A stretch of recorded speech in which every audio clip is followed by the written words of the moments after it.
میرے ساتھ ایسا نہ کریں، میں مر جاؤں گی۔ آپ صرف میرے ہیں جان، میں آپ کو بانٹ نہیں سکتی۔ کیسے برداشت کروں گی میری محبت، میری جان کسی اور عورت کے ساتھ اپنی راتیں گزارے گا؟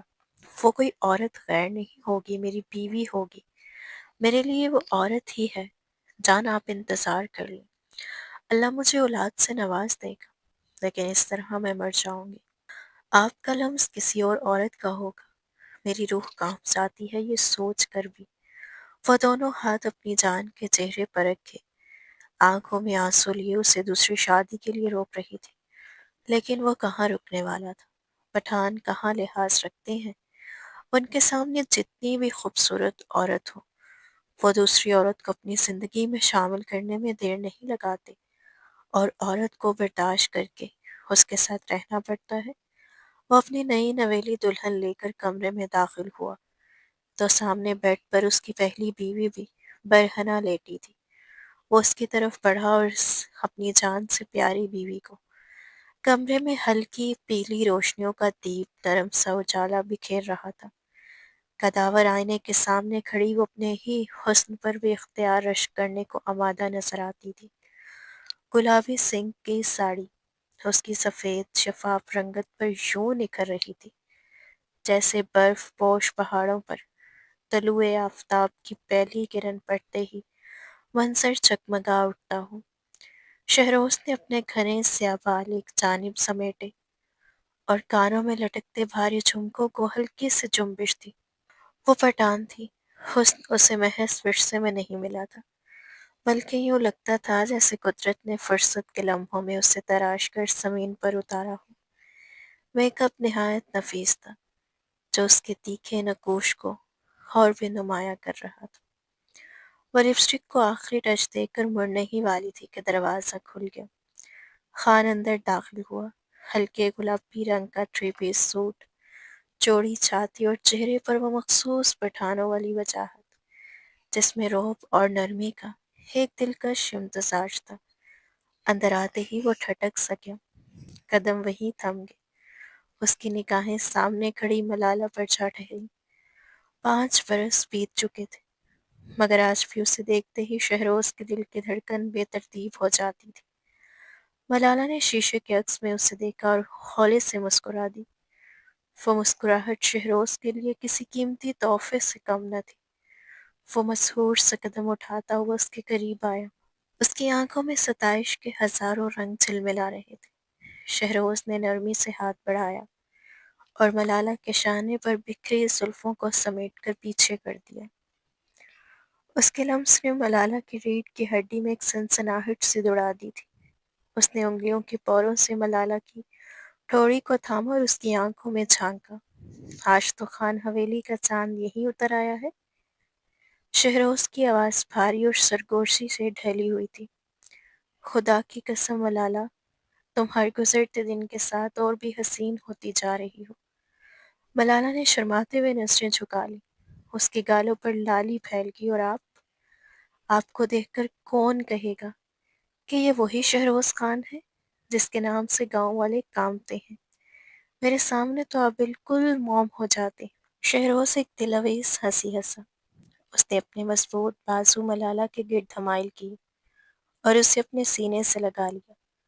تمہارے لیے موم نہ ہو تو کس کے لیے ہو؟ تم میری محبت ہو ملالہ، میرا مان ہو۔ ملالہ سرشار سی ہو کر اس کے سینے سے لگ گئی، سر اس کے دل کے قریب رکھ دیا۔ یہ وہ پناہ گاہ تھی جہاں اسے دنیا کا ہر خوف بھول جاتا تھا۔ شہروز جھکا اور اس کی گردن کے قریب لب لے آیا۔ ملالہ کی سانسیں تھمنے لگی، فضا میں رومانس کی مہک رچ بس گئی تھی کہ اچانک دروازے پر دستک ہوئی۔ خان صاحب، بیوی جی، ملازمہ کی آواز گونجی۔ نیچے سب مہمان آ چکے ہیں، بیگم صاحبہ بلا رہی ہیں۔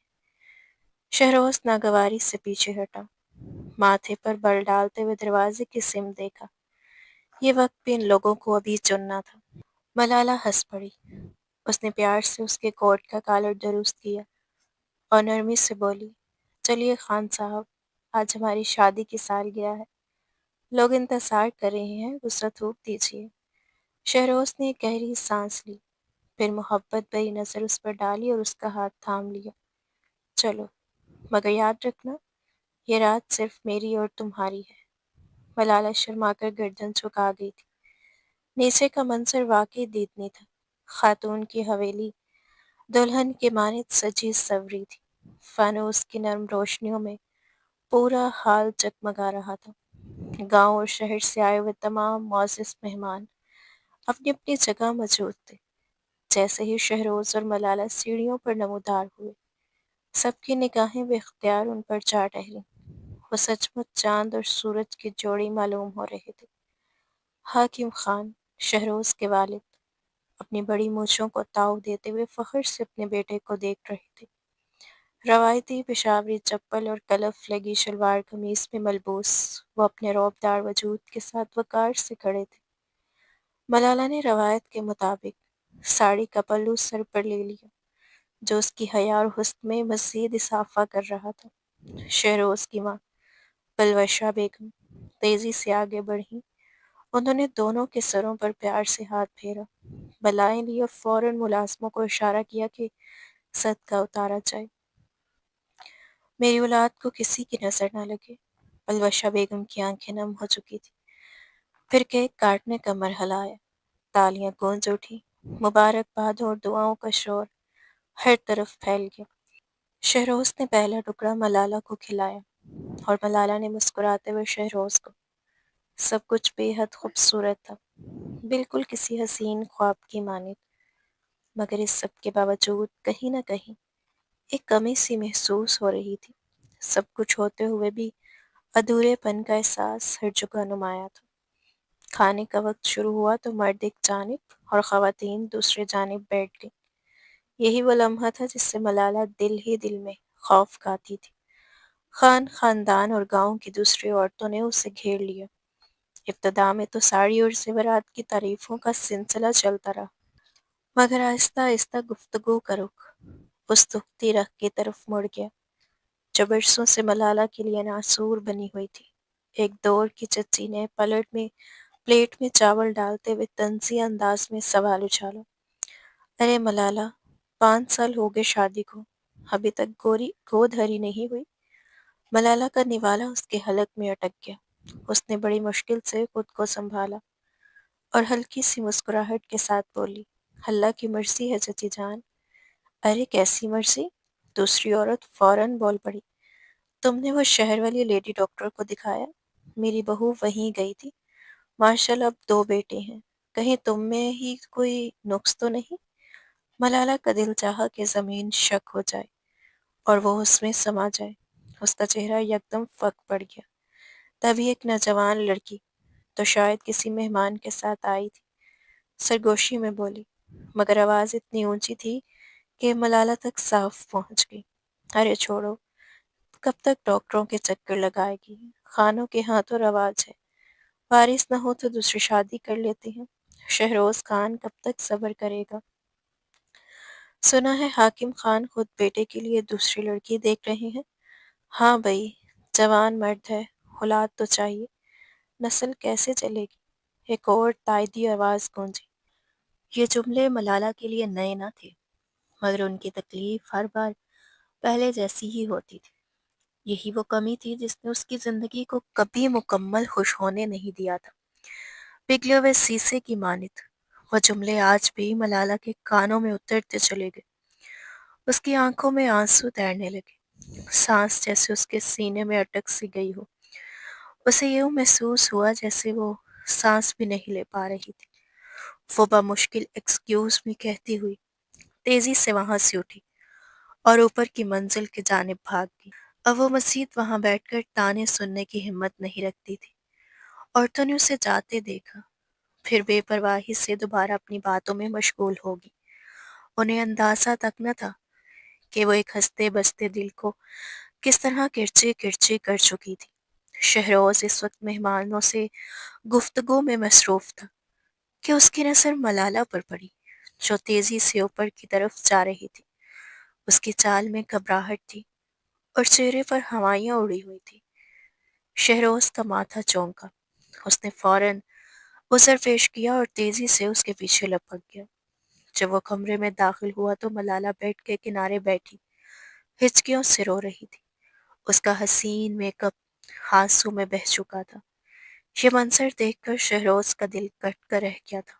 وہ فوراً آگے بڑھا اور اس کے سامنے گھٹنوں کے بل بیٹھ گیا۔ ملالہ جانم، کیا ہوا؟ شہروز نے بے چینی سے اس کے ہاتھ تھام لیے۔ ملالہ نے جھٹکے سے اپنے ہاتھ چھڑا لیے اور بھیگی آنکھوں سے اس کی طرف دیکھا۔ ان آنکھوں میں شکایت بھی تھی، خوف بھی اور بے پناہ محبت بھی۔ شہروز، اس کی آواز کانپ رہی تھی، مجھے بتائیں، کیا اولاد نہ ہونے میں میرا قصور ہے؟ کیا میں ادھوری ہوں؟ یہ کیسی باتیں کر رہی ہو؟ کس نے کہا تم سے یہ سب؟ شہروز کے لہجے میں غصے کی جھلک در آئی۔ سب کہہ رہے ہیں۔ ملالہ سب توڑ کر بول پڑی۔ سب کہتے ہیں کہ آپ دوسری شادی کر لیں گے۔ خانوں کو وارث چاہیے شہروز، آپ کو بیٹا چاہیے۔ میں آپ کو وہ نہیں دے سکتی جو اس حویلی کی ضرورت ہے۔ وہ بے قابو ہو کر شہروز کے سینے پر مکے مارنے لگی۔ اس کا ضبط مکمل طور پر ٹوٹ چکا تھا۔ مجھے بتائیں، کیا سچ میں آپ دوسری عورت لے آئیں گے؟ شہروز نے اس کے دونوں ہاتھ مضبوطی سے تھام لیے اور ایک ہی جھٹکے میں اسے اپنے سینے سے لگا لیا۔ بس خاموش ہو جاؤ ملالہ، خدا کی قسم میری نظر میں تم سے بڑھ کر کوئی نہیں۔ مجھے وارث نہیں چاہیے، مجھے تم چاہیے۔ اگر میری قسمت میں اولاد نہیں لکھی تو مجھے منظور ہے، مگر تمہارے بغیر زندگی مجھے ہرگز منظور نہیں۔ ملالہ اس کے سینے سے لگی روتی رہی۔ لیکن یہ دنیا، یہ رواج، دنیا جائے بھاڑ میں، شہروز نے سخت اور دو ٹوک لہجے میں کہا۔ میں پٹھان ہوں، ایک بار جس کا ہاتھ تھام لیا مرتے دم تک نہیں چھوڑتا۔ میری دوسری شادی کا خیال بھی دل سے نکال دو۔ وہ اسے دلاسے دیتے رہا، بار بار اپنی محبت کا یقین دلاتا رہا، مگر ملالہ کو کسی بات پر مکمل یقین نہیں آ رہا تھا۔ ہر منظر ٹوٹا ہوا تھا، ہر خواب بکھرا ہوا تھا، صرف اس لیے کہ اس کی کوئی اولاد نہیں تھی۔ وہ روتے روتے نڈال ہو گئی اور آخر کار اس کے بازوں میں سسکیاں لیتے ہوئے سو گئی تھی۔ شہروز نے نہایت احتیاط سے اسے بیڈ پر لٹا دیا، کمبل اڑایا، مگر وہ اس کا ہاتھ تھامے سو رہی تھی۔ وہ اس کا ہاتھ چھڑا کر وہاں سے جا نہ سکا۔ رات کا پچھلا پہر تھا، حویلی پر گہری خاموشی طاری ہو چکی تھی۔ مہمان رخصت ہو چکے تھے اور حاکم خان معاملات سنبھال چکے تھے۔ کمرے میں اے سی کی دھیمی مسلسل آواز گونج رہی تھی۔ ملالہ کی آنکھ کھل گئی، سر بوجھل سا محسوس ہو رہا تھا۔ اس نے پہلو میں دیکھا تو شہروز گہری نیند سو رہا تھا۔ اس کے چہرے پر معصومیت اور سکون بکھرا ہوا تھا۔ ملالہ کچھ دیر تک اسے دیکھتی رہی۔ وہ شخص اس سے کتنی بے پناہ محبت کرتا تھا، آج اس نے ایک بار پھر ثابت کر دیا تھا۔ مگر اسی لمحے عورتوں کی آوازیں اس کے ذہن میں گونجنے لگیں۔ شہروز کب تک صبر کرے گا؟ نسل کیسے چلے گی؟ حاکم خان خود لڑکی دیکھ رہے ہیں۔ ملالہ آہستگی سے بستر سے اٹھی۔ اس نے گلابی ساڑی بدل کر ہلکے رنگ کا آرام دہ سوٹ پہن لیا تھا، پھر کھڑکی کے پاس جا کر کھڑی ہوگی جہاں سے چاند صاف دکھائی دے رہا تھا۔ اسے شہروز کی محبت پر کوئی شک نہیں تھا، مگر وہ سماج کے دباؤ سے بھی بخوبی واقف تھی۔ وہ جانتی تھی کہ شہروز اس کی خاطر پوری دنیا سے لڑ سکتا ہے، شاید اپنی اولاد کی حسرت بھی اپنے دل میں دفن کر دے۔ لیکن کیا یہی محبت کا تقاضا تھا کہ وہ شہروز کو اس خوشی سے محروم رکھے؟ کیا وہ خود غرض بن کر شہروز کی نسل کو ختم ہوتے دیکھ سکتی تھی؟ آج شہروز نے اسے دلاسا دیا تھا، مگر کل جب حاکم خان دباؤ ڈالیں گے، جب شہروز بوڑھا ہو جائے گا اور اس کا کوئی سہارا نہیں ہوگا، تب کیا وہ خود کو معاف کر پائے گی؟ اس کی آنکھوں کے آنسو اب خشک ہو چکے تھے۔ وہاں بھی ایک عجیب سا عزم تھا، ایک خوفناک ٹھہراؤ۔ اس نے مڑ کر سوتے ہوئے شہروز کو دیکھا۔ تو مجھے کبھی نہیں چھوڑو گے؟ میں جانتی ہوں شہروز، اس لیے، اس نے دل ہی دل میں کہا، اس لیے یہ فیصلہ مجھے کرنا ہوگا، تمہاری خوشی کے لیے، تمہارے نام کے لیے۔ اس کے ذہن میں طوفان برپا ہوا، مگر چہرے پر عجیب سا جم و طاری تھا۔ اسے شہروز کی دوسری شادی کروانی تھی اور یہ فیصلہ اسے خود اپنے ہاتھوں سے عملی جامہ پہنانا تھا، چاہے اس راستے میں وہ اندر ہی اندر مر کیوں نہ جائے۔ وہ سوگن کا تصور بھی برداشت نہیں کر سکتی تھی، مگر شہروز کو کھو دینا اس کے لیے اس سے کہیں زیادہ ناقابل برداشت تھا۔ اس نے ایک گہری سانس لی، کھڑکی کا پردہ آہستہ سے گرا دیا اور اندھیرے میں ایک نئی کڑوی صبح کا سامنا کرنے کے لیے خود کو تیار کر لیا۔ ملالہ فیصلہ کر چکی تھی کہ اولاد کے حصول کے لیے اسے کیا کرنا ہے۔ صبح کا سورج حویلی کی کھڑکیوں سے چھن چھن کر اندر اتر رہا تھا، مگر فضا میں وہ معمول کی چہچہاہٹ موجود نہ تھی جو عموماً مہمانوں کی موجودگی میں سنائی دیتی تھی۔ ملالہ حسب معمول سب سے پہلے بیدار ہوئی اور ملازموں کے سر پر کھڑی ہو کر ناشتہ تیار کروایا۔ پراٹھوں، سیرے پائے، لسی اور چائے کی بھینی بھینی خوشبو ڈائننگ ٹیبل کے گرد پھیل چکی تھی۔ حاکم خان اور پلوشہ بیگم اپنی کرسیوں پر براجمان تھے۔ شہروز خاموشی سے اخبار میں گم تھا، مگر اس کی نظریں بار بار باورچی خانے سے آتی جاتی ملالہ کا تعاقب کر رہی تھی۔ ملالہ نے مسکرا کر سب کو سلام کیا اور پلیٹوں میں ناشتہ نکالنے لگی۔ بظاہر وہ پرسکون دکھائی دے رہی تھی، مگر آنکھوں کے گرد ہلکے سیاہ اس بات کی گواہی دے رہے تھے کہ رات اس پر بھاری گزری تھی۔ ناشتے کے دوران حاکم خان نے چائے کا گھونٹ لیتے ہوئے گلا صاف کیا۔ شہروز پتر، ہم سورج ہم سوچ رہے ہیں کہ اب اجازت لے لیں۔ گاؤں سے منشی کا فون آیا تھا، زمینوں کے کچھ تنازعات ہیں اور فصل کی کٹائی بھی سر پر ہے۔ میرا وہاں ہونا ضروری ہے۔ شہروز نے نوالا پلیٹ میں رکھ دیا۔ بابا، ابھی تو آپ لوگ آئے ہیں، کچھ دن اور رک جائیں۔ ملالہ بھی آپ لوگوں کی موجودگی میں خوش ہے۔ پلوشہ بیگم نے بیٹے کی طرف پیار بھری نگاہ ڈالی۔ دل تو ہمارا بھی نہیں چاہتا تم دونوں کو چھوڑ کر جائیں، مگر تمہارے ابا ٹھیک کہہ رہے ہیں، حویلی اور زمینیں مالک کے بغیر یتیم ہو جاتی ہیں۔ شہروز کچھ اور کہنا چاہتا تھا، مگر حاکم خان کے اٹل فیصلے کے سامنے خاموش ہو گیا۔ ناشتے کے بعد ڈرائیور نے گاڑی پورچ میں لا کھڑی کی، سامان رکھوا دیا اور روانگی کے لیے تیاریاں مکمل ہو گئیں۔ رخصتی کا وقت آیا تو پلوشہ بیگم نے ملالہ کو سینے سے لگا لیا اور ڈھیروں دعائیں دی۔ خوش رہو بیٹی، اللہ تمہیں آباد رکھے۔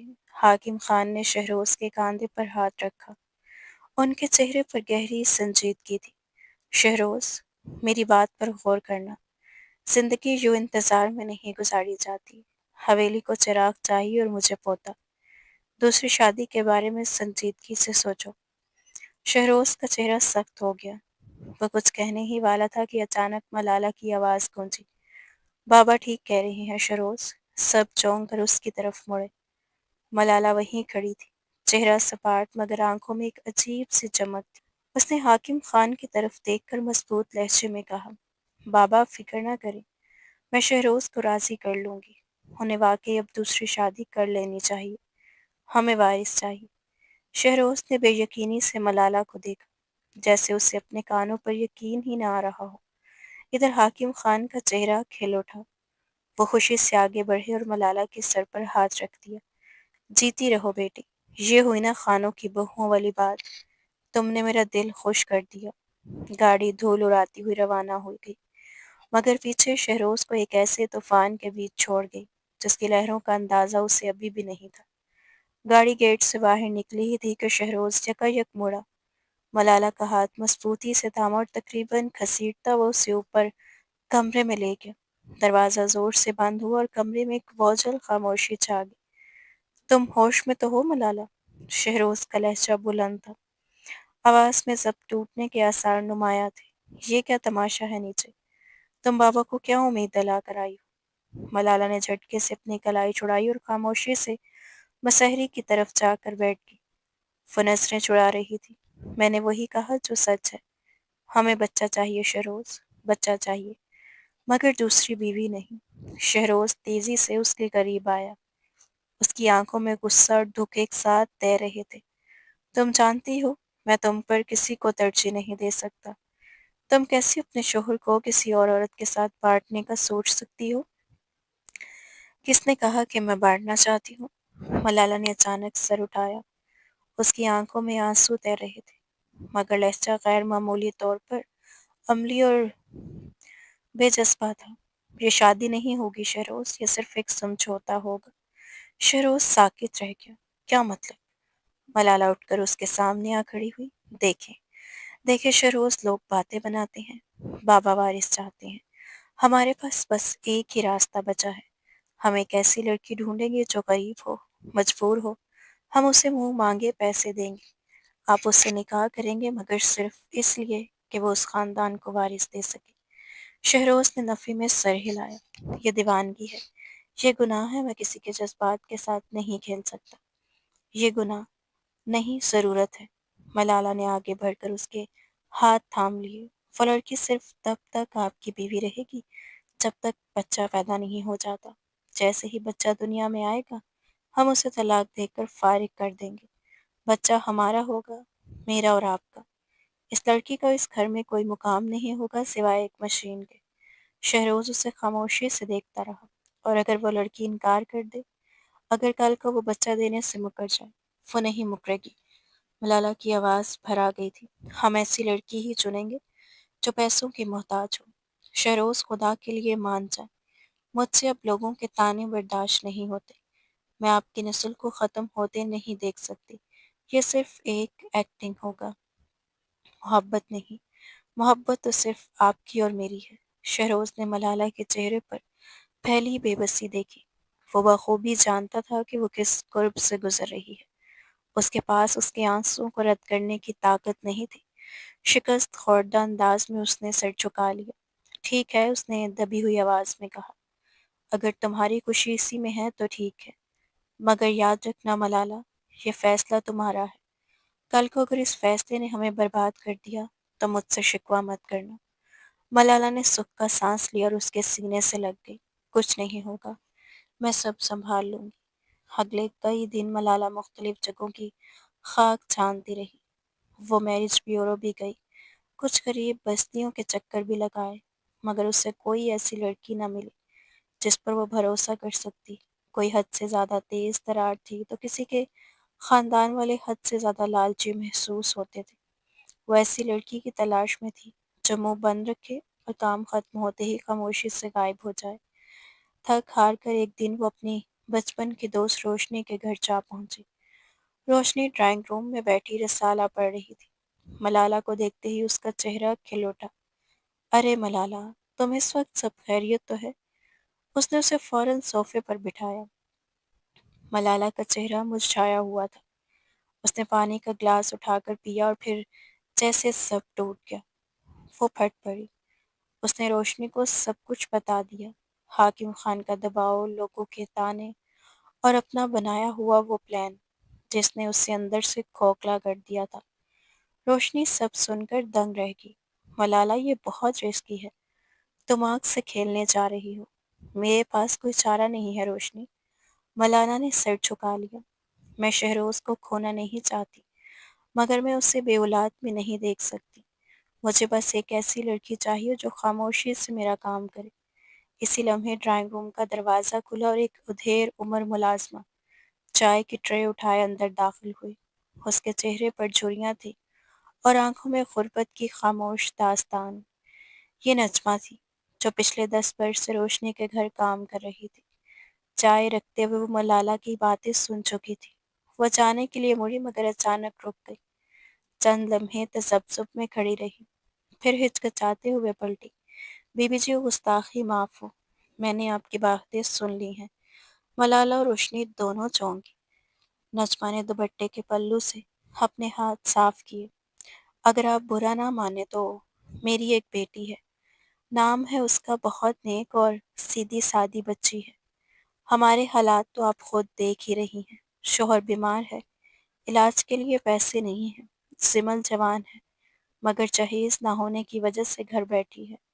نجمہ کی آواز لرزنے لگی۔ اگر آپ اسے قبول کر لیں اور بدلے میں ہماری مدد کر دیں تو ہم ساری عمر آپ کے احسان مند رہیں گے۔ وہ وہی کرے گی جو آپ کہیں گی۔ ملالہ چونک کر روشنی کی طرف دیکھنے لگی۔ روشنی نے اس بات میں سر ہلایا۔ نجمہ بہت شریف عورت ہے ملالہ، میں اس کی ضمانت دے سکتی ہوں۔ اس کی بیٹی کو میں نے دیکھا تو نہیں، مگر یہ کبھی جھوٹ نہیں بولتی۔ ملالہ کے دل میں ایک مدھم سی امید جاگ اٹھی۔ کیا وہ واقعی اس سب کے لیے راضی ہو جائے گی؟ یہ کوئی عام شادی نہیں، ہم غریب لوگ ہیں بی بی جی۔ نجمہ نے افسردہ لہجے میں کہا، غربت انسان کو ہر طرح کا سمجھوتا سکھا دیتی ہے، میں اسے سمجھا لوں گی۔ ملالہ نے کچھ لمحے سوچا، پھر پرس سے ایک کارڈ نکال کر نجمہ کی طرف بڑھا دیا۔ کل اسے میرے گھر لے آؤ، اگر وہ مجھے سمجھ آ گئی تو تمہاری ساری مشکلات ختم ہو جائیں گی۔ اگلے دن شام کے سائے گہرے ہونے لگے تھے جب نجمہ اپنی بیٹی کو ساتھ لے کر خان حویلی پہنچی۔ ملالہ اپنے کمرے میں ان کا انتظار کر رہی تھی۔ ملازمہ انہیں اوپر لے آئی۔ بیٹھو، ملالہ نے اشارہ کیا۔ نجمہ صوفے کے کنارے سمٹ کر بیٹھ گئی، جبکہ اس کے ساتھ کھڑی لڑکی نے ہچکچاتے ہوئے نظریں اٹھائیں۔ ملالہ کی نظر جب اس لڑکی پر پڑی تو وہ ایک لمحے کے لیے ٹھٹک سی گئی۔ سمل، یہی نام تھا نا اس کا؟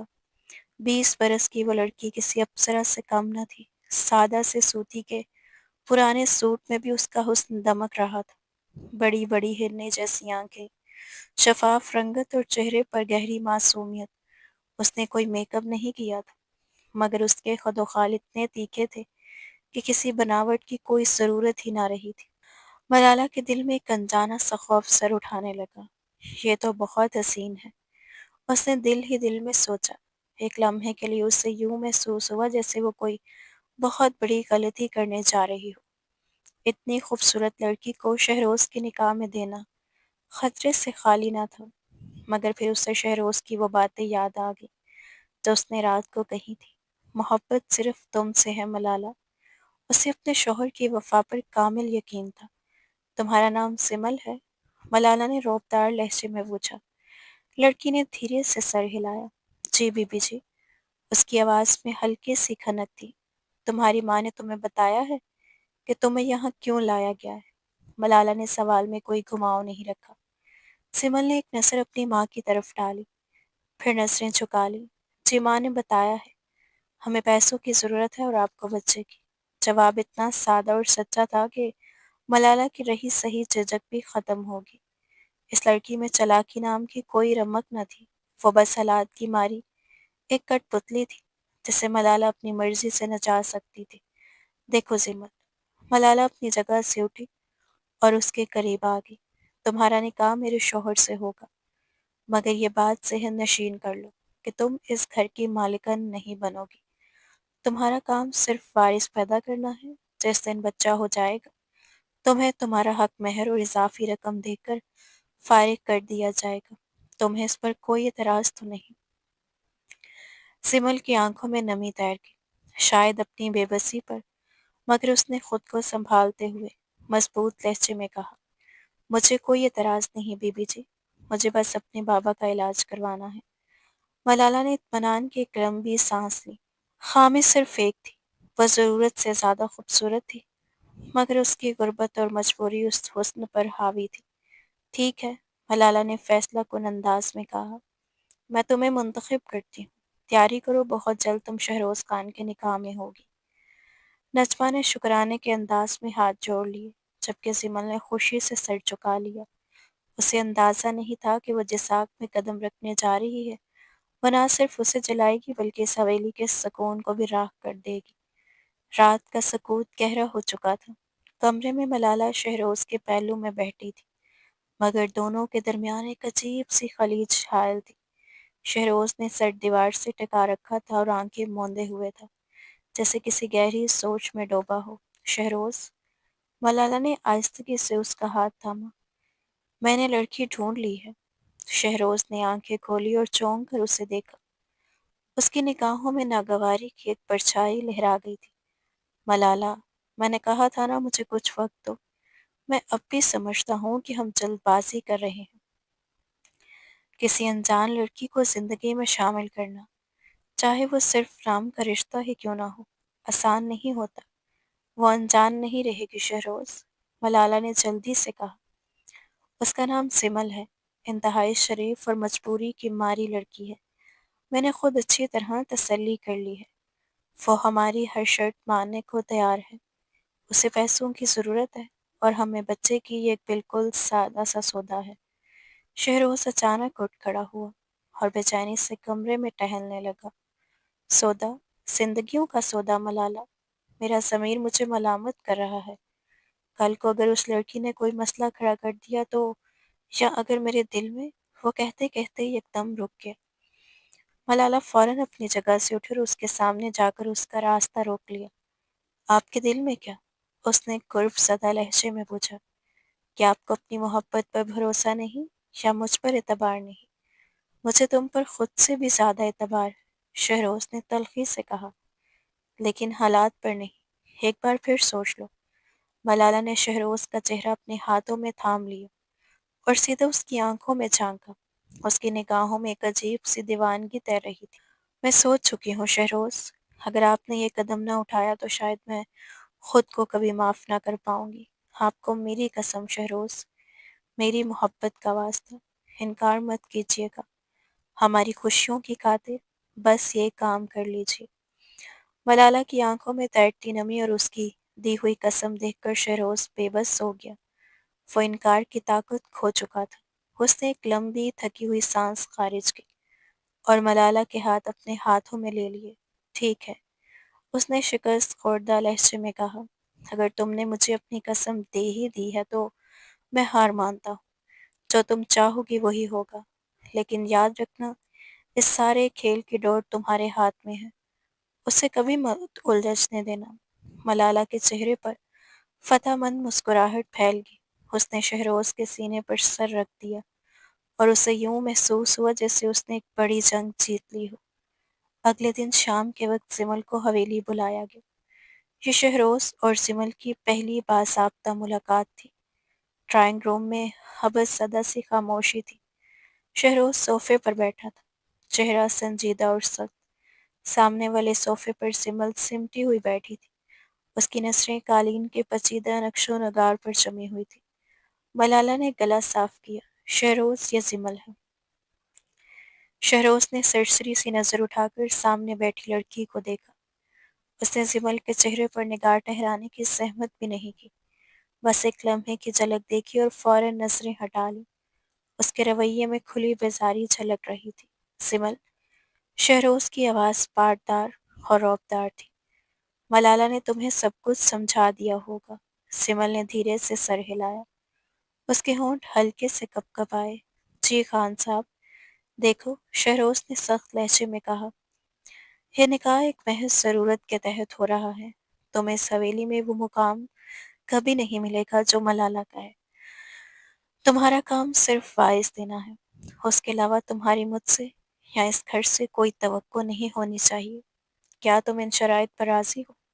سمل نے ایک بار بھی نظر اٹھا کر اس وجیح مرد کو نہیں دیکھا۔ اس کی گردن جھکی رہی۔ میں راضی ہوں، مجھے اپنی حد معلوم ہے صاحب۔ ملالہ خاموشی سے ان دونوں کو دیکھ رہی تھی۔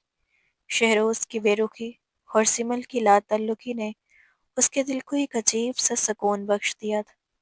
اس کے اندر جو ہلکا سا خوف تھا کہ کہیں شہروز سمل کی طرف متوجہ نہ ہو جائے، وہ یکدم ختم ہو گیا۔ یہ دونوں تو ایک دوسرے کی طرف دیکھ بھی نہیں رہے۔ گڈ، شہروز اٹھ کھڑا ہوا۔ باقی معاملات ملالہ خود ہی طے کر لے گی، یہ کہہ کر وہ تیزی سے کمرے سے باہر نکل گیا، جیسے اس جگہ سانس لینا اس کے لیے دشوار ہو گیا ہو۔ اگلا مرحلہ سمل کو تیار کرنے کا تھا۔ ملالہ نے نجمہ کو بلایا اور اپنے وعدے کے مطابق 10 لاکھ روپے کا چیک اس کے ہاتھ میں تھما دیا۔ نجمہ کے ہاتھ لرز رہے تھے، آنکھوں میں آنسو تیر رہے تھے، ایسے آنسو جو شکر گزاری اور اپنی بیٹی کا سودا کرنے کی شرمندگی کی تکلیف کا امتزاج تھے۔ یہ لو نجمہ، ملالہ نے سنجیدگی سے کہا، اپنے شوہر کا علاج کرواؤ اور گھر کے حالات سنبھالو۔ اب سمل میری ذمہ داری ہے، میں اسے آج ہی اپنے ساتھ لے جا رہی ہوں۔ اسے شاپنگ کروانی ہے اور حویلی کے طور طریقے سکھانے ہیں۔ اس دوپہر ملالہ سمل کو شہر کے سب سے مہنگے بیوٹی سیلون اور نامور بوتیک لے گئی۔ وہ کسی بھی صورت یہ نہیں چاہتی تھی کہ حاکم خان یا پلوشہ بیگم کے دل میں ذرا برابر بھی شک ہو کہ ان کی ہونے والی بہو کسی ملازمہ کی بیٹی ہے۔ پارلر میں ماہر بیوٹیشنز نے سمل کے بالوں کو نفاست سے تراش کر نیا سٹائل دیا، چہرے کی ہلکی سی صفائی کی اور اسے ایک قیمتی جدید لباس پہنایا۔ جب آئینے میں اس کی نئی صورت ابھری تو منظر حیران کن تھا۔ سمن جب ڈریسنگ روم سے باہر نکلی تو ملالہ کی نظریں اس پر جم کر رہ گئی تھیں۔ ہلکے پستئی رنگ کے جوڑے میں ملبوس کھلے سلکی بال اور چہرے پر قدرتی چمک۔ وہ کسی شہزادی سے کم نہیں لگ رہی تھی۔ غربت کی گرد جیسے ہی چھٹی، اس کا چھپا ہوا حسن پوری آب و تاب سے نکھر کر سامنے آ گیا تھا۔ ملالہ جو خود اپنے حسن پر ناز کرتی تھی، ایک لمحے کے لیے سہم سی گئی۔ اس کے دل میں رشک کا ایک باریک سا کانٹا چھپا۔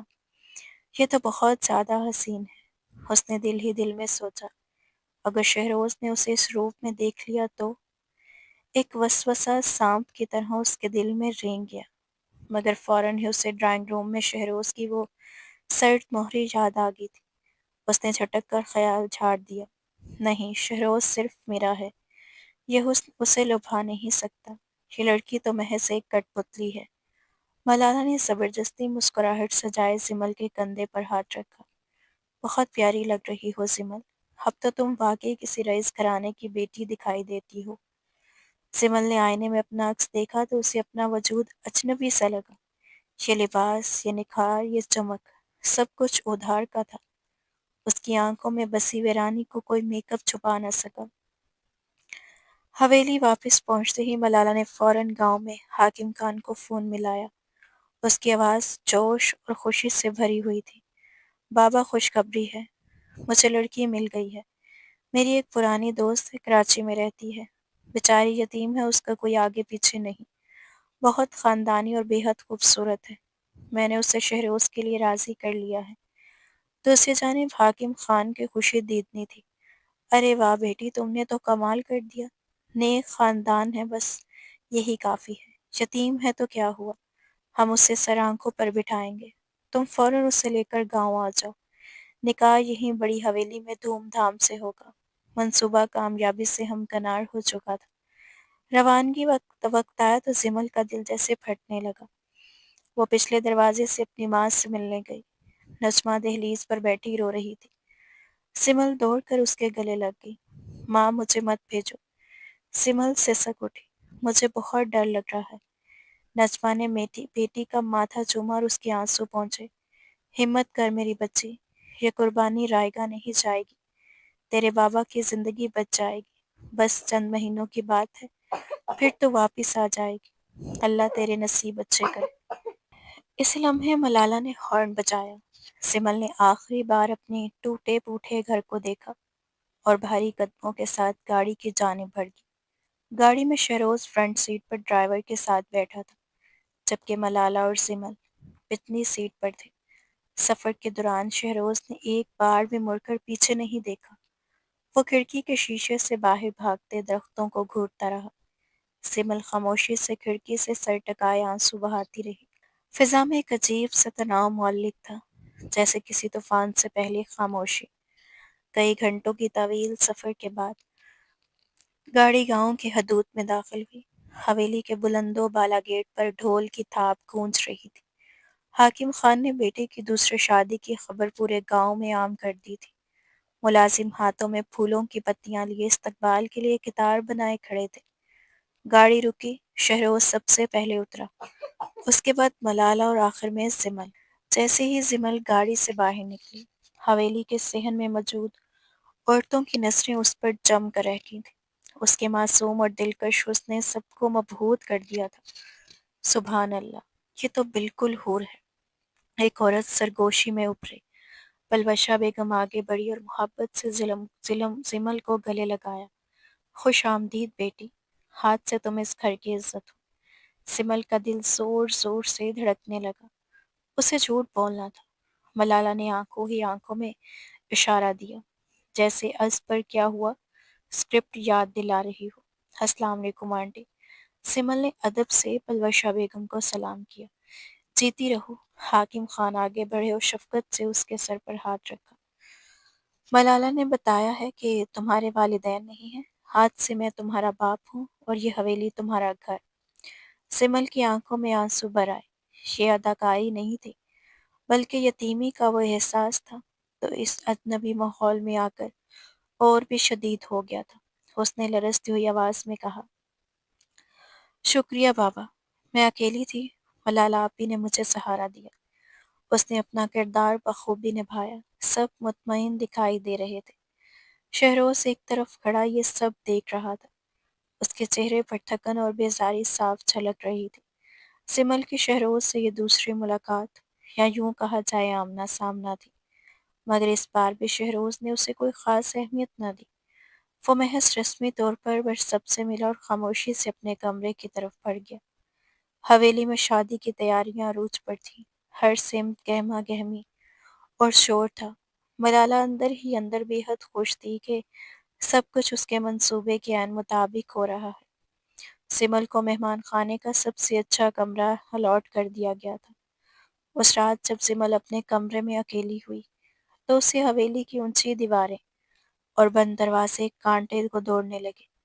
وہ ایک سونے کے پنجرے میں قید تھی، جہاں اسے ایسی زندگی گزارنی تھی جو اس کی اپنی نہیں تھی، اور دوسری طرف ملالہ مطمئن تھی کہ اس نے اپنی سلطنت محفوظ کر لی ہے، بے خبر اس بات سے کہ قدرت اپنی الگ کہانی لکھ رہی ہے۔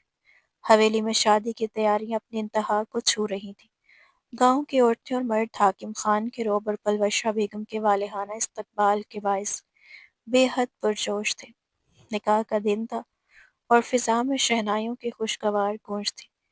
مہمان خانے کے کمرے میں ملازمائیں سمل کو سجا رہی تھیں۔ ایک سرخ بھاری روایتی جوڑا، چمکتے سونے کے زیورات، اور اس کے چہرے پر بڑا گہرے سرخ رنگ کا گھونگھٹ جو اس کی قسمت کی طرح بھوچل تھا۔ تیار ہونے کے بعد جب اسے مسہری پر بٹھایا گیا تو آنکھوں میں نمی تھی۔ یہ غربت اور مجبوری کی قربان گاہ پر چڑھائی جانے والی ایک حسین بھیڑ تھی۔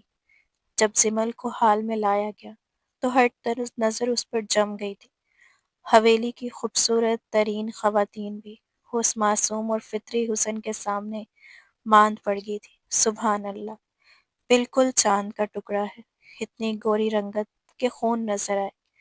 خان صاحب کی قسمت کھل گئی۔ ملازمہ نے اپنے ہاتھوں سے جوڑا بنایا ہے۔ چاروں طرف سمل کے حسن کی تعریف ہو رہی تھی۔ اس کے ساتھ بیٹھی ملالہ کو بھی دل کھول کر سراہا جا رہا تھا۔ واہ ملالہ! تم نے بڑا دل دکھایا ہے۔ دوسری عورت کو شوہر کے لیے خود ڈھونڈ کر لائی ہو، سچی خانوں کی بہو۔ ملالہ نے ہر تعریف پر ایک مصنوعی مسکراہٹ سجائی۔ وہ بظاہر مطمئن تھی، لیکن جب بھی کسی کی نظر سمل کے گھونگھٹ میں چھپے چہرے کی تعریف کرتی، ملالہ کے دل پر ایک خفیف جلن کا کانٹا بیٹھ جاتا۔ اس نے خود اپنے ہاتھوں سے اپنی سلطنت میں آگ لگانے کا انتظام کیا تھا۔ کچھ دیر بعد نکاح کا وقت ہوا۔ شہروز خان کو سفید شیروانی میں ملبوس لایا گیا۔ اس کا وقار اور رعب آج بھی قائم تھا، مگر چہرے پر خوشی کی بجائے ایک گہرا کرب چھایا ہوا تھا۔ وہ اپنی محبت کو بچانے کے لیے خود پر یہ اضافی بوجھ لاد رہا تھا۔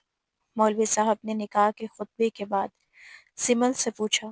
سمل کی آواز لرز رہی تھی، لیکن مجبوری کے ہاتھوں آہستہ سے قبول ہے کہا۔ پھر شہروز کی باری آئی۔ اس نے ایک گہری سانس لی۔ دماغ میں ملالہ کی محبت اور اس کی وہ قسم گونج رہی تھی۔ اس نے دل پر پتھر رکھا اور بھاری آواز میں 3 بار کہا، قبول ہے، قبول ہے، قبول ہے۔ تالیاں بجی اور مبارکبادوں کا شور بلند ہوا، مگر شہروز کے دل پر یہ لگا کہ وہ کسی بڑے دھوکے کا حصہ بن گیا ہے۔ رسمیں مکمل ہوئیں اور سمل کی سادگی سے رخصتی ہوئی۔ وہیں سے اسے شہروز کے خاص کمرے میں منتقل کر دیا گیا۔ یہ وہ جگہ تھی جہاں وہ بیوی کہلائے گی، مگر اسے کبھی بیوی کا مقام حاصل نہ ہوگا۔ بستر پر بیٹھی سمل نے گھونگھٹ کی اوٹ میں کمرے کا جائزہ لیا۔ یہ کمرہ اس کے خوابوں سے بھی زیادہ شاندار تھا۔ وہ ڈری ہوئی تھی، اس لیے ایک دم ساکت کسی پتھر کے بت کی طرح بیٹھی رہی۔ کچھ دیر بعد دروازہ آہستگی سے کھلا اور شہروز اندر داخل ہوا۔ اس کے چہرے پر تھکن، بیزاری اور ایک عجیب سی بے حسی واضح تھی۔ اس نے دروازہ بند کیا اور قدموں کی چاپ دباتے ہوئے ایک کرسی پر بیٹھ گیا۔ تم نے انتظار کیا؟ شہروز نے سخت لہجے میں پوچھا۔ سمل نے دھیرے سے سر ہلایا۔ جی خان صاحب۔ شہروز نے اپنے کوٹ کے بٹن کھولے اور سرد لہجے میں بات شروع کی۔ دیکھو سمل، بات صاف ہے اور ملالہ نے تمہیں سب کچھ بتا دیا ہوگا۔ یہ نکاح صرف اس خاندان کو وارث دینے کے لیے ہے۔ میری زندگی میں صرف ایک عورت ہے اور وہ ہے ملالہ۔ تمہاری حیثیت اس گھر میں صرف ایک امانت کی ہے جب یہ مقصد پورا ہو جائے گا تمہیں مناسب معاوضہ دے کر آزاد کر دیا جائے گا۔ تم نے میری بیوی بننے کی توقع نہیں رکھنی۔ تم ایک اچھی اور شریف لڑکی ہو، اپنا کردار یاد رکھنا۔ سمل کی آنکھوں میں آنسو تیرنے لگے، لیکن اس نے مضبوطی سے پلکیں جھپک لی۔ مجھے معلوم ہے خان صاحب، مجھے میری حد معلوم ہے۔ اچھی بات ہے، شہروز نے تھکے ہوئے انداز میں کہا۔ کپڑے بدل لو، آرام کرو۔ شہروز دوسری طرف مڑ کر کھڑا ہو گیا تاکہ سمل کو کپڑے بدلتے ہوئے نہ دیکھے۔ سمل نے اپنا گھونگھٹ اٹھایا اور پھر زیورات اتارنا شروع کیے۔ ایک ایک کر کے وہ بھاری جوڑا اتارا۔ جب آخر کار اس نے سر سے دوپٹے کا آنچل ہٹایا اور اس کے گھنے سیاہ لہراتے بال کمر پر بکھر گئے تو اس نے سکون کے لیے ایک لمبی سانس لی۔ شہروز اپنے کپڑے بدلنے کے لیے پلٹا، لیکن اس کی نظر غلطی سے مسحری کی طرف پڑ گئی۔ ایک لمحے کے لیے شہروز کا دل دھڑکنا بھول گیا۔ سامنے کھڑی زمل ایک سادے ہلکے رنگ کے سوٹ میں تھی۔ اس کا کھلا غیر میک اپ شدہ چہرہ اس قدر پرکشش تھا کہ شہروز کی آنکھوں نے پلک جھپکنا بھی گوارا نہ کی۔ گہرے ہرن جیسے نقوش اور وہ معصومیت جسے غربت کی گرد بھی چھپا نہ سکی تھی۔ اس کی وجاہت اور مضبوط ارادہ دونوں اس کے حسن کے سامنے پگھلنے لگے۔ وہ تمام عہد و پیمان جو اس نے ملالہ سے کیے تھے شہروز کی آنکھوں کے سامنے ٹوٹ کر بکھر گئے۔ وہ بالکل ٹھٹک گیا۔ تمام بیزاری، سرد مہری اور غصہ پلک جھپکتے ہی پگھل گیا۔ سمل نے اسے گھورتے دیکھا تو وہ گھبرا کر اٹھ کھڑی ہوگی اور تیزی سے باتھ روم کی طرف جانے لگی۔ جو ہی وہ اس کے قریب سے گزرے شہروز بے خود ہو کر آگے بڑھا اور اس کی کلائی مضبوطی سے تھام لی۔ خان صاحب، سمل نے احتجاج کرنے کی کوشش کی مگر خوف سے اس کی آواز نکل نہ سکی۔ شہروز کی آنکھوں میں ایک شدید خواہش، ایک بے قابو جنون تھا۔ اس نے سمل کو کھینچا اور اپنے مضبوط بازوؤں کے حصار میں لے لیا۔ سمل کے احتجاج اور شرم کو خاتے میں نہ لاتے ہوئے شہروز کے لب بے دردی سے اس کے ہونٹوں پر چھپ گئے۔ اس لمحے خان حویلی میں وہ تمام حدیں پار ہو گئی تھیں جنہیں ملالہ نے صرف ایک معاہدہ سمجھ کر باندھا تھا۔ یہ محبت نہیں تھی، نہ مجبوری، بلکہ فطرت کی ایک ایسی سرکشی تھی جس نے تمام عزم کو خاک میں ملا دیا تھا۔ آدھی رات گزر چکی تھی۔ کمرے میں خاموشی چھائی تھی جو ابھی ابھی طوفان گزرنے کا ثبوت دے رہی تھی۔ شہروز کی آنکھ اچانک کھلی۔ اس نے اپنے بازو پر سر رکھے معصومیت سے سوتی ہوئی سمل کو دیکھا۔ اس کے چہرے پر وہ گہری تھکن تھی جو شاید آج کی رات کی قیمت تھی۔ وہ حسین تھی، بلا شبہ حسین، اور ایک لمحے کے لیے اس کے دل میں پچھتاوے کی جگہ نرمی جاگی۔ لیکن پھر بجلی کی طرح اسے ملالہ یاد آئی۔ اسے یاد آیا کہ وہ کس طرح ملالہ کو یہ یقین دلا کر آیا تھا کہ وہ صرف اسی کا ہے۔ اس نے ایک سودا کیا تھا جس میں خود اس نے دھوکہ دیا۔ اس کے دماغ میں ندامت کی ایک تیز لہر دوڑ گئی۔ ملالہ نے میری محبت پر اتنا اعتماد کیا اور میں نے اپنا وعدہ توڑ دیا۔ شہروز تیزی سے بستر سے اٹھا۔ اسے اپنے وجود پر شرمندگی محسوس ہوئی۔ اس نے فوراً کپڑے بدلے اور بغیر مڑے، بغیر سمل کو دیکھے، خاموشی سے دروازہ کھولا اور باہر نکل گیا۔ وہ سیدھا ملالہ کی طرف گیا۔ دروازہ کھول کر اندر داخل ہوا تو ملالہ جاگ رہی تھی۔ شہروز، تم اس وقت یہاں مہمان خانے میں ہو؟ ملالہ نے حیرت اور ڈر کے ملے جلے تاثرات کے ساتھ پوچھا۔ شہروز نے اسے دیکھا اور دل میں ایک ہی خیال آیا، میں تمہارے ساتھ کی ہوئی بے وفائی کا بوجھ نہیں اٹھا سکتا۔ وہ تیزی سے آگے بڑھا اور مسحری پر اس کے پاس بیٹھ گیا۔ میں تمہیں اکیلا نہیں چھوڑ سکتا ملالہ۔ شہروز نے اس کا ہاتھ تھام کر اپنے ہونٹوں سے لگایا۔ اس کی آواز میں وہی پرانی محبت اور گرم جوشی تھی۔ خدا کی قسم، میری محبت صرف تم ہو۔ تمہارے بغیر مجھے ایک پل کا بھی سکون نہیں۔ ملالہ نے پہلے تو اسے غور سے دیکھا جیسے حقیقت جاننا چاہتی ہو۔ شہروز کا اضطراب اور اس کا فوری واپس آ جانا اس کے لیے محبت کا سب سے بڑا ثبوت تھا۔ اسے یقین آ گیا تھا کہ زمل کا حسن شہروز کی وفا کو شکست نہیں دے سکتا۔ وہ مطمئن ہو گئی تھی۔ میں جانتی تھی شہروز۔ ملالہ نے اس کے ماتھے پر بوسہ دیا۔ اس کی آنکھوں میں جیت کی چمک تھی۔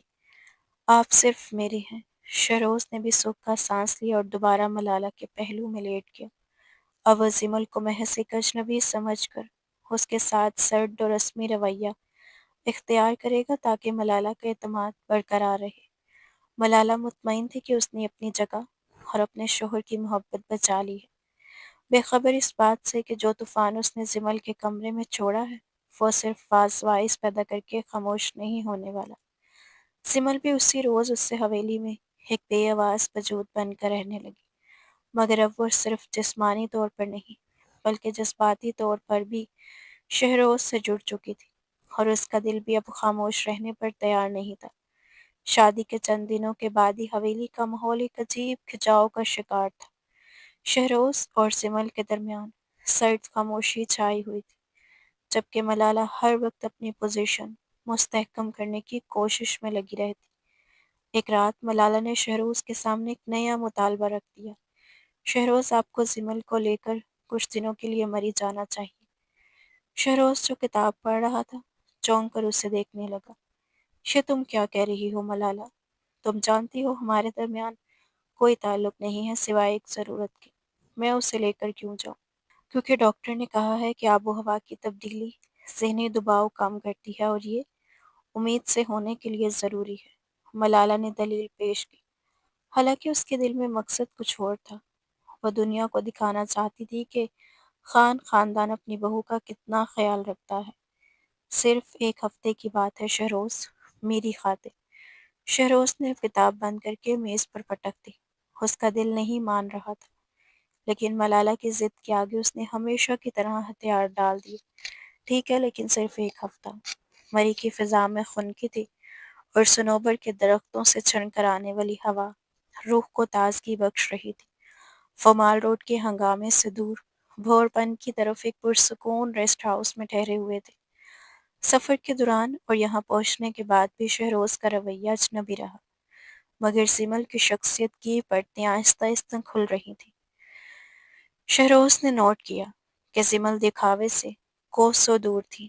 وہ فجر کے وقت اٹھتی، وضو کرتی اور جائے نماز بچھا کر دیر تک رب کے حضور سجدہ ریز رہتی۔ اس کے چہرے پر جو نور اور سکون تھا وہ شہروز نے کبھی ملالہ کے چہرے پر نہیں دیکھا تھا، جو صبح اٹھتے ہی آئینے کے سامنے بیٹھ جاتی تھی۔ ایک دوپہر شہروز برآمدے میں بیٹھا لیپ ٹاپ پر کام کر رہا تھا جب سمل چائے لے کر آئی۔ اس نے بڑی شائستگی سے کپ میز پر رکھا۔ شکریہ، شہروز نے رسمی طور پر کہا۔ آپ کافی دیر سے کام کر رہے ہیں، باہر موسم بہت اچھا ہے، اگر آپ اجازت دیں تو ہم پائن ٹریک کی طرف چلیں؟ سمل کی آواز میں جھجک تھی، مگر لہجہ انتہائی مہذب اور شائستہ۔ شہروز نے پہلی بار غور کیا کہ وہ کتنی نپی تلی اردو بولتی ہے۔ تم پڑھی لکھی ہو؟ سمل نے ہلکا سا مسکرا کر سر جھکا لیا۔ جی، میں نے گریجویشن کیا ہے، کتابیں پڑھنے کا شوق ہے۔ شہروز حیران رہ گیا۔ اسے لگا تھا کہ وہ ایک ان پڑھ دیہاتی لڑکی ہے۔ اس شام وہ دونوں خاموشی سے پائن ٹریک پر چلتے رہے۔ سمل کی خاموشی میں بھی ایک گفتگو تھی۔ وہ ملالہ کی طرف مسلسل اپنی تعریف یا زیورات کی باتیں نہیں کرتی تھی، بلکہ قدرت کے مناظر میں کھوئی رہتی۔ اس کا یہ رکھ رکھاؤ شہروز کو بھلا لگنے لگا۔ اگلے دن انہوں نے جنگل میں کیمپنگ کا پروگرام بنایا۔ دوپہر کا وقت تھا، شہروز خیمہ لگا کر فارغ ہوا تو اسے شدید بھوک محسوس ہوئی۔ سمل نے ایک چھوٹے سے پورٹیبل سٹور پر دیگچی چڑھائی ہوئی تھی۔ فضا میں مسالوں کی اشتہا انگیز خوشبو پھیلی ہوئی تھی۔ یہ کیا بنا رہی ہو؟ شہروز نے دلچسپی سے پوچھا۔ چکن بریانی، سمل نے چاولوں کو دم دیتے ہوئے کہا۔ مجھے پتا تھا کہ یہاں ہوٹل کا کھانا کھا کر آپ تنگ آ گئے ہوں گے۔ کچھ دیر بعد جب سمل نے پلیٹ میں گرم گرم بریانی نکال کر شہروز کو پیش کی تو پہلے نوالے نے ہی شہروز کو مسحور کر دیا۔ ذائقہ لاجواب تھا۔ وہ انگلیاں چاٹنے پر مجبور ہو گیا تھا۔ اسے یاد آیا کہ 5 سالوں میں ملالہ نے کبھی اس کے لیے ایک کپ چائے بھی اپنے ہاتھ سے نہیں بنائی تھی، ہمیشہ ملازموں پر انحصار کیا تھا۔ بہت لذیذ ہے، شہروز کے منہ سے بے اختیار نکلا۔ سمل کا چہرہ کھل اٹھا۔ پسند کرنے کا شکریہ۔ اس رات آگ کے الاؤ کے سامنے بیٹھ کر شہروز نے پہلی بار سمل سے اس کی زندگی کے بارے میں پوچھا۔ سمل نے بنا کسی شکوے کے اپنی غربت اور ماں باپ کی بیماری کے حالات بیان کیے۔ اس کی باتوں میں صبر، قناعت اور شکر گزاری چھلک رہی تھی۔ شہروز کو اس لڑکی میں عجیب سا سکون ملا، وہ سکون جس کے لیے وہ برسوں سے ترس رہا تھا۔ ملالہ جذبہ تھی تو زمل راحت تھی۔ مگر ہفتہ ختم ہو گیا اور واپسی کا سفر شروع ہوا۔ گاڑی جیسے ہی حویلی کے گیٹ میں داخل ہوئی، شہروز کے چہرے پر پھر سے سنجیدگی چھا گئی۔ وہ جانتا تھا کہ یہ خواب ختم ہو چکا ہے اور حقیقت اس کا انتظار کر رہی ہے۔ واپسی کے چند ہفتوں بعد ایک صبح ناشتے کی میز پر سب موجود تھے۔ سمل چائے ڈال رہی تھی کہ اچانک اسے چکر آیا۔ اس کے ہاتھ سے کیتلی چھوٹ گئی اور لڑکھڑا کر گر پڑی۔ سمل شہروز کرسی گرا اس کی طرف لگ کر اسے سہارا دیا۔ ڈاکٹر کو بلایا گیا۔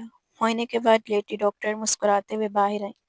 مبارک ہو خان صاحب، بیگم صاحبہ امید سے ہیں۔ یہ خبر حویلی میں جنگل کی آگ کی طرح پھیل گئی۔ حاکم خان نے ہوائی فائرنگ کروائی۔ پلوشہ بیگم خوشی سے نہال تھی۔ وہ فوراً سمل کے کمرے میں گئی، اس کی بلائیں لینے لگی۔ میری بچی، تم نے تو ہماری ویران حویلی کو آباد کر دیا۔ اللہ تمہیں زندگی والی اولاد دے۔ شہروز بھی کمرے میں آیا۔ اس نے زمل کو دیکھا جو ہوش میں تھی مگر رنگت پیلی تھی۔ شہروز نے نرمی سے اس کے سر پر ہاتھ رکھا۔ اپنا خیال رکھنا زمل، یہ بچہ ہمارے لیے بہت اہم ہے۔ اس کے لہجے میں فکر تھی جو ملالہ کی تیز نظروں سے چھپ نہ سکی۔ اب حویلی کا نقشہ بدل چکا تھا۔ ہر کوئی سمل کا خیال رکھ رہا تھا۔ اس کے کھانے پینے کا، اس کے آرام کا خصوصی انتظام کیا جا رہا تھا۔ شہروز بھی دن میں کئی بار اس کی خیریت پوچھتا، کبھی پھل لاتا تو کبھی جوس۔ ملالہ جو اس پورے ڈرامے کی ڈائریکٹر تھی، اب خود کو پس منظر میں جاتا محسوس کر رہی تھی۔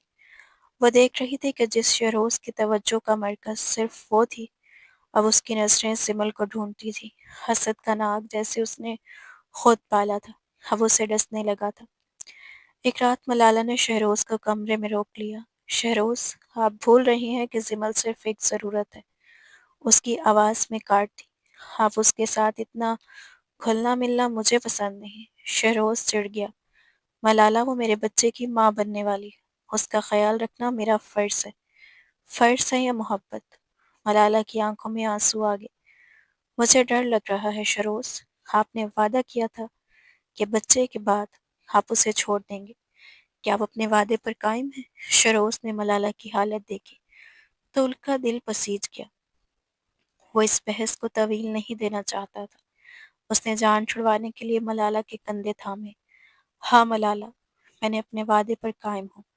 سب ویسا ہی ہوگا جیسا تم نے چاہا ہے، بس بچہ آ جائے۔ سمل اس گھر سے جائے گی تو مطمئن رہو۔ ملالہ نے سکھ کا سانس لیا۔ اسے یقین دہانی چاہی جو اسے مل گئی تھی، مگر وہ نہیں جانتی تھی کہ تقدیر ان انسانوں کی منصوبہ بندی پر ہنس رہی تھی۔ وقت مقرر پر آ گیا۔ 9 مہینے مکمل ہوئے۔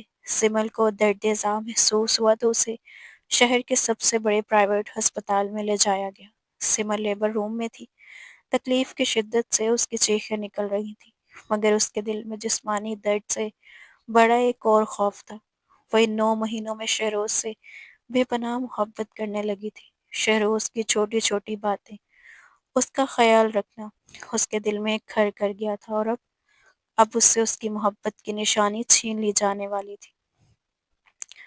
ڈیلیوری ہو گئی تھی۔ کمرے میں 2 بچے کے رونے کی آواز گونجی۔ نرس نے حیرت سے کہا، ارے یہ تو جڑواں ہیں، 2 بیٹے۔ سمل جو نڈھال تھی یہ سن کر جیسے بجلی کی زد میں آ گئی۔ اس نے کمزور آواز میں ڈاکٹر کا ہاتھ تھاما۔ پلیز ڈاکٹر، باہر کسی کو مت بتائیں کہ یہ 2 ہیں، خدا کے لیے۔ ڈاکٹر حیران رہ گئی، مگر سمل کی آنکھوں میں ایسی وحشت اور التجا تھی کہ وہ رک گئی۔ سمل نے ہامتے ہوئے اپنا منصوبہ بتایا۔ کچھ دیر بعد نرس باہر آئی اور خوشخبری سنائی۔ مبارک ہو، بیٹا ہوا ہے۔ باہر جشن کا سماں بن گیا۔ حاکم خان، پلوشہ خان اور شہروز خوشی سے جھوم اٹھے۔ ملالہ کے چہرے پر بھی فاتحانہ مسکراہٹ تھی۔ نرس نے بچہ لا کر پلوشہ بیگم کی گود میں دیا۔ سب بچے کو دیکھنے میں مگن ہو گئے۔ ملالہ نے آگے بڑھ کر بچے کو دیکھا، مسکرائی۔ میرا بیٹا، میرا وارث۔ اس ہنگامے اور خوشی کے شور میں کسی کو یاد نہیں رہا کہ سمل کس حال میں تھی۔ ادھر سمل نے بمشکل خود کو سنبھالا۔ اس نے دوسرے بچے کو جو خاموش تھا ایک شال میں لپیٹا۔ اس کے جسم میں جان نہیں تھی مگر ممتا کی طاقت نے اسے کھڑا کر دیا۔ وہ پچھلے راستے سے صفائی کرنے والے عملے کی نظر بچا کر ہسپتال سے نکل گئی۔ اس کی آنکھوں میں آنسو تھے، مگر عزم پختہ تھا۔ میں تمہیں اپنی ممتا کا تماشا نہیں بننے دوں گی شہروز خان۔ ایک بیٹا تمہارے خاندان کے لیے، مگر یہ دوسرا، یہ صرف میرا ہے۔ وہ ٹیکسی میں بیٹھی اور اسپتال کی عمارت اس کی نظروں سے اوجھل ہوگی۔ کچھ گھنٹوں بعد جب شہروز اور حاکم خان سمل کو دیکھنے پرائیویٹ وارڈ میں گئے تو بستر خالی تھا۔ سمل کہاں ہے؟ شہروز چلایا۔ پورے ہسپتال میں تلاش شروع ہوئی۔ نرسیں، ڈاکٹر سب پریشان۔ آخر کار گارڈ نے بتایا کہ ایک عورت پچھلے گیٹ سے نکل گئی۔ ملالہ نے سکون کا سانس لیا۔ اچھا ہوا خود ہی چلی گئی، جان چھوٹے بچہ تو مل گیا نا ہمیں۔ حاکم خان نے یہ سنا تو ان کا پارا چڑھ گیا۔ وہ ملالہ کی طرف مڑے۔ کیا بکواس کر رہی ہو تم؟ وہ اس بچے کی ماں ہے، میری بہو ہے، وہ ایسے کیوں جائے گی؟ تبھی لیڈی ڈاکٹر جو اب تک خوفزدہ تھی آگے بڑھی۔ خان صاحب دراصل 2 بچے ہوئے تھے، جڑوا بیٹے، وہ دوسرا بچہ لے کر بھاگ گئی ہیں۔ یہ سننا تھا کہ حویلی والوں کے پیروں تلے زمین نکل گئی۔ کیا؟ شہروز پتھر کا ہو گیا۔ اور وہ کیوں بھاگی؟ حاکم خان نے گرجدار آواز میں پوچھا۔ سچ بتاؤ شہروز، کیا ماجرا ہے؟ شہروز نے سر جھکا لیا اور سب کچھ بتا دیا۔ وہ معاہدہ، وہ طلاق کی شرط، وہ ملالہ کی ضد۔ حاکم خان نے غصے میں آ کر ملالہ کی طرف دیکھا۔ ان کا ہاتھ اٹھا اور فضا کی تھپڑ کی گونج سنائی دی۔ یہ پہلی بار تھا کہ خان نے کسی عورت پر ہاتھ اٹھایا تھا۔ تم نے تم نے اپنی ہوس اور خود غرضی میں ایک ماں کا کلیجہ چیر دیا۔ حاکم خان دھاڑے۔ اور شہروز، تم مان مرد نکلی۔ ایک عورت کے کہنے پر تم نے دوسری عورت کو استعمال کیا۔ ملالہ روتے ہوئے زمین پر بیٹھ گئی۔ آج اسے احساس ہوا کہ وہ جیت کر بھی ہار گئی تھی۔ اس کے پاس ایک بچہ تھا، مگر عزت اور محبت دونوں کھو چکی تھی۔ حاکم خان نے حکم جاری کیا، جاؤ ڈھونڈو اسے، میری بہو اور پوتے کو واپس لاؤ۔ اگر وہ نہ ملی تو میں تم سب کو آگ کر دوں گا۔ شہروز پاگلوں کی طرح شہر کی خاک چھاننے لگا۔ اسے زمل کی یاد، اس کی سادگی، اس کا بریانی بنانا، اس کی مسکراہٹ، سب یاد آ رہا تھا۔ اسے احساس ہوا کہ وہ ملالہ کی محبت کے خول میں قید تھا، مگر اصل سکون تو کھو چکا تھا۔ 2 دن بعد شہروز کو اطلاع ملی کہ زمل بس اڈے کے پاس ایک مسافر خانے میں ہے۔ وہ وہ بھاگنا چاہتی تھی، مگر کمزوری اور بچے کی وجہ سے سفر نہ کر سکی۔ شہروز وہاں پہنچا۔ سمل ایک چارپائی پر بچے کو سینے سے لگائے بیٹھی تھی۔ اس کا چہرہ زرد تھا اور آنکھیں سوجی ہوئی تھیں۔ شہروز کو دیکھتے ہی اس نے بچے کو مزید بھینچ لیا۔ مت چھینو اسے خدا کے لیے، وہ لے کے نائک، یہ میرا ہے۔ شہروز دوڑ کر اس کے قدموں میں بیٹھ گیا۔ مجھے معاف کر دو زمل، میں غلط تھا، میں بہت بڑا گناہ گار ہوں، میں چھیننے نہیں تم دونوں کو لینے آیا ہوں۔ سمل اسے دیکھتی رہی۔ شہروز کی آنکھوں میں سچے آنسو تھے۔ سمل کو شاہی پروٹوکول کے ساتھ واپس لایا گیا۔ حاکم خان خود آگے بڑھ کر بہو کا استقبال کرنے آئے۔ ملالہ سر جھکائے کھڑی تھی۔ سمل گاڑی سے اتری۔ گود میں ایک بچہ تھا۔ پلوشہ بیگم نے دوسرے بچے کو بھی لا کر سمل کے پاس رکھا۔ دونوں بھائی جب ایک ساتھ لٹائے گئے تو منظر بے حد دلکش اور جذباتی تھا۔ ملالہ آہستہ آگے بڑھی اور سمل کے ہاتھ پکڑ لیے۔ مجھے معاف کر دو سمل، میں اندھی ہو گئی تھی، میں ماں نہیں بن سکی تو میں نے تمہاری ممتا کا سودا کر لیا۔ مجھے سزا دو مگر نفرت مت کرنا۔ سمل، جس کا دل سمندر کی طرح وسیع تھا، اس نے ملالہ کے آنسو پونچھ دی۔ میں نے معاف کیا آپی، یہ بچے ہم دونوں کے ہیں۔ شہروز نے سکون کا سانس لیا۔ سمل کے والدین کو بھی حویلی بلا کر ان کا علاج کروایا گیا۔ اب حویلی کے صحن میں 2 ننھے پھول کھیل رہے تھے۔ شہروز ایک طرف ملالہ اور دوسری طرف سمل کے ساتھ کھڑا تھا۔ اسے سمجھ آ گیا تھا کہ محبت قبضہ نہیں، قربانی کا نام ہے، اور سکون خوبصورتی میں نہیں بلکہ سیرت میں ہوتا ہے۔ چاند اب ادھورا نہیں تھا۔ خانہ حویلی کا آسمان مکمل طور پر روشن ہو چکا تھا۔